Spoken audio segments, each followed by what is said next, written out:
karapatan kong ipaglaban ang pagsasama natin. Pinapay mo ako, Senon! Hindi lang katawan ko, kundi buong pagkatao ko! Simula Lunes, simula na ng hanapan. Paano nakatakas sa inyo si Helen? Let her go. No, Auntie!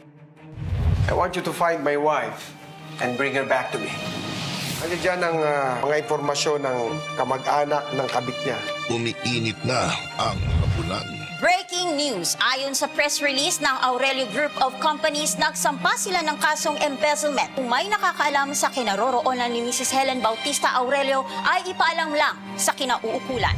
Asan ka pa kasi? Sabihin mo na, pupuntahan kita ngayon din. Nakita ko sa TV yan! Sumisikip na ang kanilang mundo. So pareho silang dalawa na nandito pa sa Pilipinas na nagtatago. Sino nga ba ang mas may karapatan? Ang taong pinangakuan Pinagsamantalahan niya yung kahinaan ko. o ang pag-ibig na iyong pinaglalaban? Pupunta. Papatayin kay Senon na yan! Asawa ko ni Helen! It is my job to find her and bring her back to me!